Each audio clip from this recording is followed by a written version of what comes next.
2024 இந்தோனேசிய அனைத்துலக வெற்றியாளர் கபடி போட்டியில் மலேசிய அணி முதன்முறையாக ஒரு தங்கம் வென்று சாதனை படைத்துள்ளது. மலேசிய கபடி வரலாற்றில் அனைத்துலக போட்டியின் வழி நாட்டிற்கு கிடைத்திருக்கும் முதல் தங்கப்பதக்கம் இதுவாகும். கடந்த ஜூன் 13ஆம் தேதி தொடங்கி ஜூன் 18ஆம் தேதி வரையில் இந்தோனேசியா பாலியில் இந்த கபடி போட்டி நடைபெற்றது. நேஷனல் ஸ்டைல், சூப்பர் 5 மற்றும் 3 ஸ்டார் ஆகிய 3 பிரிவுகளில் நடந்த போட்டிகளில் ஒரு தங்கம் உட்பட 3 பதக்கங்களை வென்றிருப்பது பெருமை அளிப்பதாக மலேசிய கபடி சங்கத்தின் பொதுச் செயலாளர் பீட்டர் கோபி தெரிவித்தார். நேஷனல்ஸ்ல நம்ம ஆண்கள் டீம் இரண்டாவது இடத்து ஃபைனல்ல தாய்லாந்து கூட ஃபைனலுக்கு போய் தோத்து இரண்டாவது இடத்துக்கு பிடிச்சிருக்காங்க, சில்வர் மெடலிஸ். அதே மாதிரி நம்ம பெண்கள் ஜாயிண்ட் தேர்ட் எடுத்திருக்காங்க பெண்களோட கேட்டகரியில. அதே மாதிரி சூப்பர் 5ல பிரான்ஸ் எடுத்திருக்காங்க. 3 ஸ்டார்ல ஃபைனல் இந்தோனேஷியா கூட விளாண்டு தங்க பதக்கத்தை எடுத்திருக்காங்க. 2000 ஆரம்பிச்சது கபடி மலேசியாவில். இப்போ 24 வருஷம் ஆச்சு. இந்த 24 வருஷத்துல கபடி முதல் தடவை தங்கம் எடுத்திருக்கிற கபடி போட்டியானது இன்றைய நாளில் பள்ளிகள் தொடங்கி உயர்கல்வி கழகங்கள் வரை விரிவடைந்திருக்கின்றது.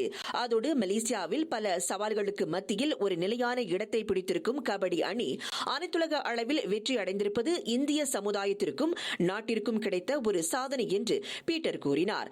சவால்கள் நிறைந்ததாக இருந்தாலும் கிடைத்த வாய்ப்பை பயன்படுத்தி தாங்கள் அடைந்த வெற்றியில் திருப்தி கொள்வதாக சம்பந்தப்பட்ட பிரிவுகளில் வெற்றி பெற்ற போட்டியாளர்கள் குறிப்பிட்டனர். எக்ஸ்பீரியன்ஸ் பிளேயர்லாம் இன்னும் நிறைய இருந்தாங்க. எங்களோட எக்ஸ்பீரியன்ஸ் பிளேயர்லாம் இன்டர்நேஷனல் விளாண்டவங்களாம் அங்கே இருந்தாங்க. ஆனால் எதுக்குமே பயப்படாமல் பயணங்கள்லாம் எங்களால் முடியும் அப்படின்னு ஒரு அவங்களோட ஃபுல் எஃபர்ட் இந்த கேமுக்கு டோர்னமெண்ட்டுக்கு கொடுத்து எங்களுக்கு சப்போர்ட் பண்ணி இந்த கேம் விளாண்டு ஜெயிச்சிருக்கோம். 2வது செகண்ட் பிளேஸ். எங்களை விட நிறைய எக்ஸ்பீரியன்ஸ் பிளேயர் நாங்கள் வச்சுருந்தவங்க எல்லாமே ரொம்ப வயசு குறைவானவங்க. ஏன்னா எங்கள் டீமில் உள்ளவங்களுக்குலாம் இப்போ தான் ஸ்டேட் லெவலில் உள்ளவங்க 16, 19 வயசு அந்த மாதிரி உள்ளவங்க. அவங்களாம் ஒரு 20 வயசு அந்த மாதிரி மேலே உள்ளவங்க.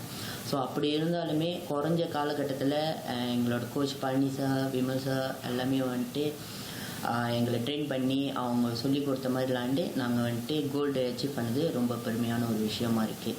Teamwork bersama dorang adalah sangat tough jugalah sebab budak semua experience baru-baru, and then hanya 3 senior aja yang kita boleh guide untuk bersama dengan orang, and then still saya sangat puas hati kita boleh dapat bawa medal walaupun kita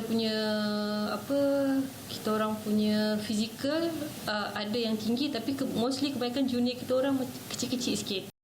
வரும் காலங்களில் கபடி போட்டியில் தங்களின் முயற்சியும் வளர்ச்சியும் அடுத்த கட்டத்தை நோக்கி பயணிக்கும் என்று இன்று பர்னாமா செய்திகளிடம் அவர்கள் தெரிவித்தனர்.